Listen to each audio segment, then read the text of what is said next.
உலக தமிழ் மக்களுக்கு வணக்கம். ஜெயலலிதாவின் அண்ணன் மகள் தீபாவிற்கு இரட்டை இலை சின்னம் கிடைக்குமா?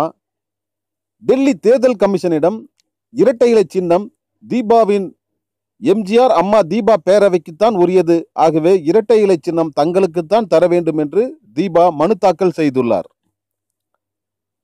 ஜெயலலிதா மர்மமாக மரணம் அடைந்ததற்கு பிறகு அதிமுக 2 அணிகளாக உடைந்து சிதறியது. அம்மா அணி என்றும் புரட்சி தலைவி அம்மா அணி என்றும் உடைந்தது அதிமுக.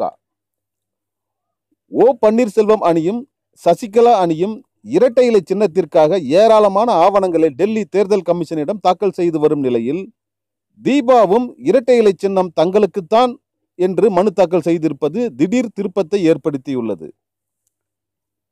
சசிகலா அணி 1 லட்சத்திற்கும் மேற்பட்ட ஆவணங்களை தாக்கல் செய்துள்ளது. ஓ பன்னீர்செல்வம் அணி 3 லட்சத்திற்கும் அதிகமான ஆவணங்களை தாக்கல் செய்துள்ளது.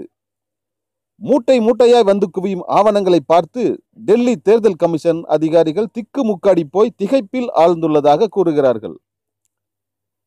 இரட்டை இலை சின்னத்தை பெற தேர்தல் கமிஷன் அதிகாரிகளுக்கே லஞ்சம் கொடுக்க முயன்ற வழக்கில் டிடிவி தினகரன் டெல்லி போலீசாரால் கைது செய்யப்பட்டு திகார் சிறையில் அடைக்கப்பட்டு ஜாமீனில் வெளியே வந்துள்ளார்.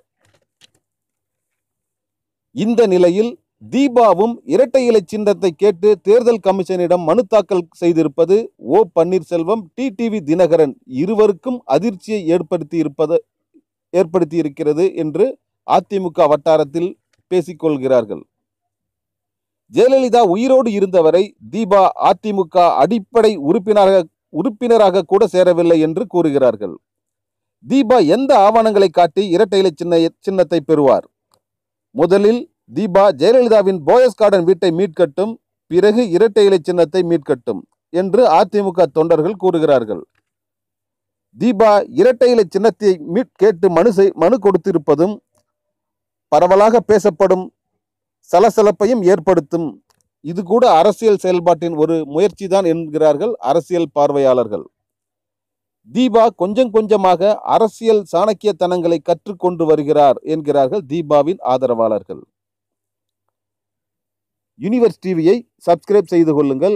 கீழே உள்ள சிகப்பு பட்டனை அழுத்தி யூனிவர்ஸ் டிவியை சப்ஸ்கிரைப் செய்து கொள்ளுங்கள்.